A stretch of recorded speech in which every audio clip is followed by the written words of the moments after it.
Hello everyone. आज का जो वीडियो का टॉपिक है वो है टोली शिक्षण, अर्थात जिसको इंग्लिश में टीम टीचिंग कहा जाता है। तो इस वीडियो में जानेंगे कि टीम टीचिंग है क्या, इसका मीनिंग और जो इसके सिद्धांत हैं, प्रिंसिपल, उन्हें जानेंगे। जो प्रोसेस है जो इसकी, उसके लिए मैं जो है नेक्स्ट वीडियो में आपको बता दूंगा। तो जानते हैं कि टीम टीचिंग है क्या। देखिए, टोली शिक्षण की उत्पत्ति, ओरिजिन ऑफ टीम टीचिंग, ठीक है। तो पहले हम ये जानेंगे कि जो टीम टीचिंग है उसकी उत्पत्ति कहाँ से हुई है, ठीक है। तो देखिए, इसका विकास जो है, अर्थात जो टीम टीचिंग है उसका विकास सर्वप्रथम 1955 ईस्वी में हार्वर्ड विश्वविद्यालय में हुआ था। इसके पश्चात 1960 ईस्वी में यह ब्रिटेन में पहुंचा। ब्रिटेन में इसका विकास जो किया है वो जे फ्रीडमैन महोदय ने किया, ठीक है। फिर जो है उसके बाद ये वर्तमान तक जो है धीरे धीरे इसका प्रयोग जो है स्कूलों में होने लगा, कॉलेजों में भी किया जाने लगा। और अभी देखिए जो है इसको ऑनलाइन माध्यम से भी टीम टीचिंग आपको देखने को मिल जाती है। तो आगे देखिए वीडियो में, देखिए टोली शिक्षण का अर्थ एवं परिभाषा। तो meaning and definition of team teaching. तो देखिए डेविड बारविक महोदय ने जो है टीम टीचिंग पे जो अपनी परिभाषा दी है, अपने शब्द किस प्रकार से रखे हैं उन्हें हम देख लेते हैं। देखिए, टोली शिक्षण संगठन का वो स्वरूप है, संगठन अर्थात समूह। तो संगठन मुख्य रूप से जो है संगठन का निर्माण जो किया जाता है आपसी संबंध स्थापित करने के लिए किया जाता है, और तथा उद्देश्यों की जो है प्रगति के लिए इसमें काम किया जाता है संगठन में, ठीक है। इसमें आगे देखिए, जिसमें कई शिक्षक अर्थात एक से अधिक, ठीक है, कई की बात कर रहा है, अपने साधनों, साधन क्या होते हैं, मुख्य रूप से किसी कार्य को पूर्ण करने के जो माध्यम होते हैं उन्हें हम साधनों के अंतर्गत जो है शामिल करते हैं, ठीक है। उसके बाद देखिए रुचियों। तो रुचियों का मतलब जो है इंटरेस्ट अगर किसमें है, ठीक है। हम कह सकते हैं कि इंटरेस्ट के अनुसार, अर्थात अगर हम रुचियों की बात करें तो देखिए व्यक्ति वस्तु या क्रिया की ओर ध्यान देने के लिए बाध्य होते हैं हम। अगर किसी चीज में रुचि है तो उसकी ओर क्या होते हैं, हम आकर्षित होते हैं। और इसमें देखिए तथा दक्षताओं। अच्छा, दक्षताओं का मतलब है कि किसी कार्य को अच्छी तरह से करने के लिए निपुणता अगर आप में है तो आप उस चीज में क्या है, दक्ष हैं। अर्थात इसके लिए एक शब्द का इस्तेमाल कर सकते हैं हम, कुशलता। बीएड की जो लैंग्वेज है बहुत ही टफ है। तो इसमें देखिए कई शिक्षक अपने साधनों, रुचियों तथा दक्षताओं को इकट्ठा कर लेते हैं तथा विद्यार्थियों की आवश्यकताओं के अनुसार, ठीक है, इसमें जो विद्यार्थियों की आवश्यकताओं को ध्यान दिया जाता है। शिक्षण की एक टोली, टोली अर्थात टीम के द्वारा जो है उन्हें प्रस्तुत किया जाता है और स्कूल की सुविधाओं के अनुसार उपयोग किया जाता है। अर्थात जो है कई शिक्षक क्या करते हैं, अपने अपने जो है जो उनके पास माध्यम होते हैं पढ़ाने के लिए, ठीक है, उनमें जो है जिस सब्जेक्ट से उनमें रुचि होती है, अर्थात जिस सब्जेक्ट में वो जो है निपुण होते हैं, कुशल होते हैं, ठीक है, इन सब के साथ जो है वो विद्यार्थियों की आवश्यकताओं के अनुसार, अर्थात विद्यार्थी को जो है किस चीज की आवश्यकता है या किस टॉपिक पे जो है उस पर डिस्कस करना है, ठीक है, शिक्षण का जो है कार्य करते हैं या प्रस्तुत करते हैं और स्कूल के सुविधाओं के अनुसार उसका उपयोग किया जाता है, ठीक है। स्कूल की सुविधाओं से मतलब है कि जैसे स्कूल में अगर लाइट की व्यवस्था नहीं है तो अगर हम प्रोजेक्टर वहां पे लगा रहे हैं, ठीक है, समझाने के लिए, तो वो क्या है, मुमकिन नहीं हो सकता है। अगर जो है डिजिटल बोर्ड नहीं है तो नॉर्मल बोर्ड पे भी जो है विद्यार्थी को सिखाना पड़ेगा, ठीक है। तो जैसे स्कूल की सुविधा होगी उसके अनुसार जो है अपना वो शिक्षण कार्य करेंगे। तो आगे देखिए इसमें, तो इस प्रकार हम कह सकते हैं कि टोली शिक्षण है व्यवस्था का वो स्वरूप है, ठीक है। टोली शिक्षण में भाग लेने वाले शिक्षक जो हैं अपनी अपनी क्रियाएं स्वयं निर्धारित करते हैं, ठीक है। इसके अतिरिक्त शिक्षक सभी साधनों अर्थात जो रिसोर्स हैं उनके पास रुचियों और दक्षताओं को इकट्ठा करते हैं। इस प्रकार टोली शिक्षण शिक्षण की एक सुव्यवस्थित प्रणाली है। मतलब इसके लिए पहले जो है आपको योजना बनानी पड़ेगी, ठीक है। तो और शिक्षक जो हैं अगर साथ में पढ़ा रहे हैं तो उनको आपस में कॉम्बिनेशन जो है करना पड़ेगा कि मुझे क्या जो है अनुसार सिलेबस के अनुसार कि मुझे क्या पढ़ाना है, कि किस प्रकार जो है हम मिलके जो है इस टॉपिक पे जो है डिस्कस कर सकें या बच्चों को समझा सकें। तो जिसमें कई शिक्षक मिलकर विद्यार्थियों के एक समूह अर्थात ग्रुप को अनुदेशन प्रदान करते हैं। तो आगे देखिए वीडियो में टोली शिक्षण की जो विशेषताएं हैं, ठीक है, टीम टीचिंग की, उन्हें हम देख लेते हैं कि वो विशेषताएं क्या क्या हैं। ठीक है, देखिए टोली शिक्षण की शिक्षण विधि मानी जाती है। ठीक है, जो टोली शिक्षण है वो शिक्षण की एक विधि मानी जाती है। नेक्स्ट पॉइंट देखिए, इसमें इस प्रकार के शिल्प में 2 या 2 से अधिक शिक्षक जो है शिक्षण कार्य में भाग लेते हैं। ठीक है, कहीं पे जो है टाइपिंग में मिस्टेक होगी। तो शिल्प का अर्थ यहाँ एक कला से है जिसका निर्माण किया जाता है। 2 या 2 से अधिक जो है शिक्षक जो है शिक्षण कार्य में भाग लेते हैं। ठीक है, आगे देखिए, इसमें जो है टोली शिक्षण सहकारिता पर आधारित होती है। अर्थात सहकारिता की बात करें तो हम इसमें 2 शब्द बनने हैं, सह और कारिता। सह का अर्थ होता है साथ साथ और कारिता का अर्थ होता है कार्य करना। अर्थात इसमें जो शिक्षक हैं वो एक साथ कार्य करते हैं। ठीक है, आपस में जो है सामंजस्य स्थापित करके टोली शिक्षण जो का कार्य जो है किया जाता है। ठीक है, अर्थात जो टीम टीचिंग है या टोली शिक्षण है वो सहकारिता पर आधारित है। और आगे देखिए, इसमें टोली शिक्षण में भाग लेने वाले सभी शिक्षक अपने अपने साधनों, योग्यताओं, ठीक है, उनमें जो है किस क्या योग्यता है, ठीक है, जो है, और उसके साथ ही अनुभव को इकट्ठा करने का प्रयास करते हैं। बिंदु है उसे देखते हैं।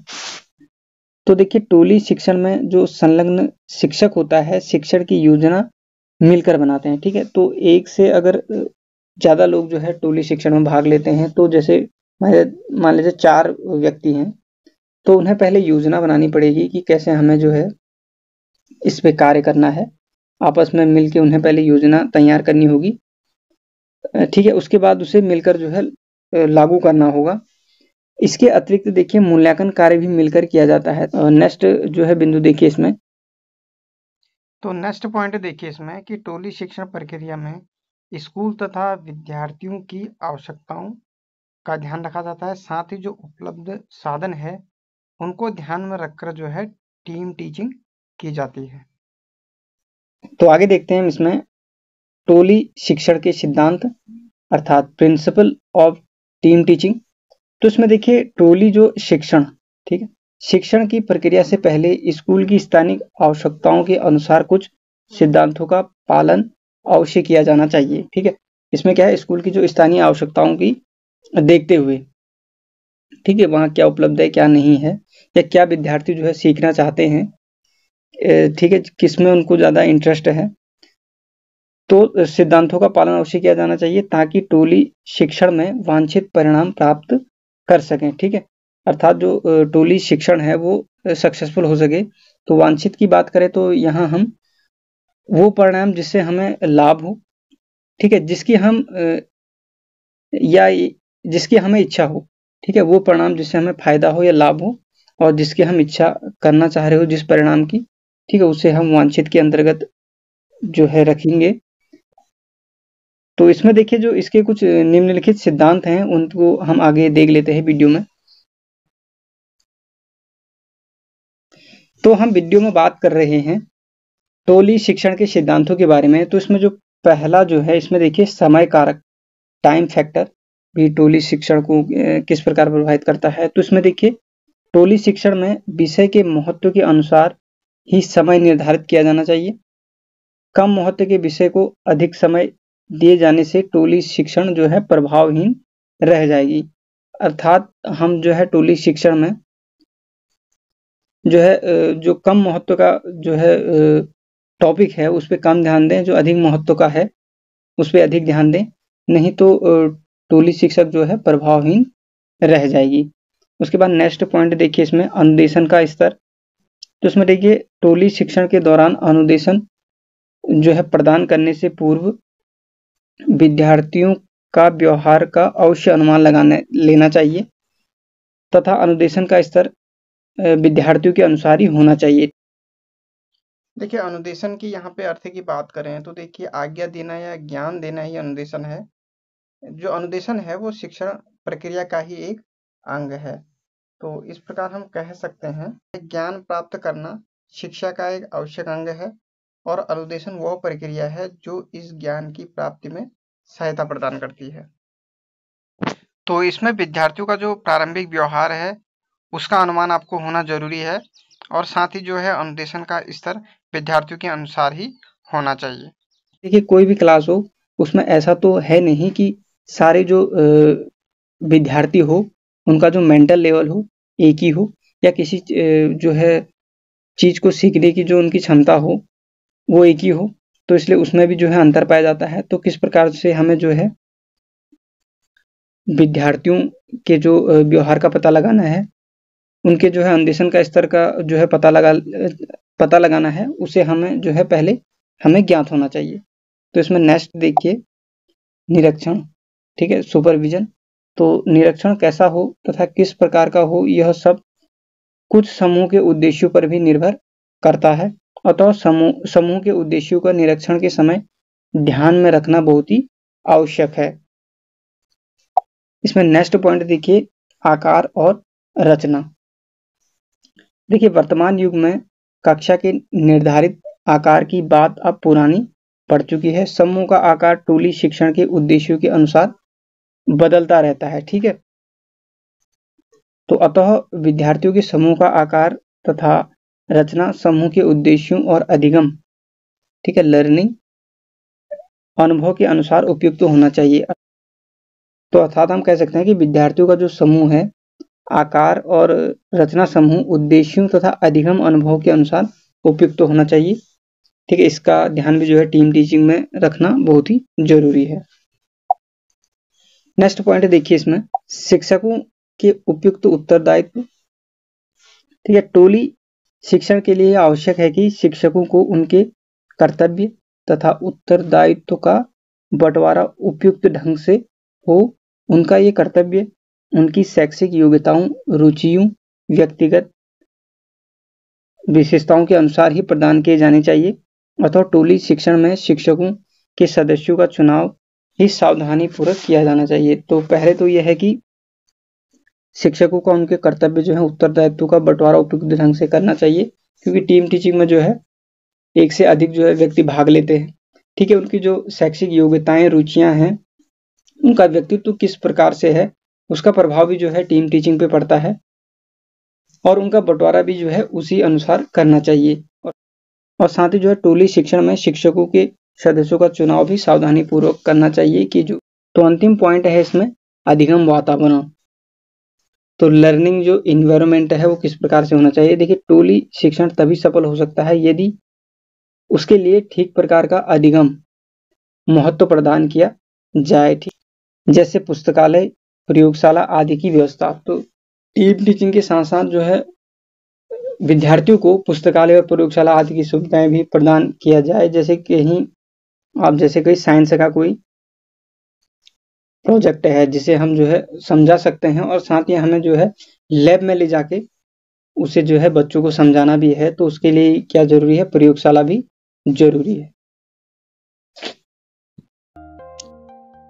तो इस वीडियो में मैंने जो है टोली शिक्षण, टीम टीचिंग के बारे में आपको बताया, उसकी मीनिंग और उसके जो प्रिंसिपल भी देखे, प्रोसेस जो है और नेक्स्ट जो भी है उसको हम नेक्स्ट वीडियो में देख लेंगे, ठीक है। मेरा यूट्यूब चैनल है ज्योग्राफी वर्ल्ड, तो इसको आप सब्सक्राइब कर लीजिएगा। वीडियो शेयर जरूर कीजिएगा आपको अगर वीडियो अच्छा लगता है।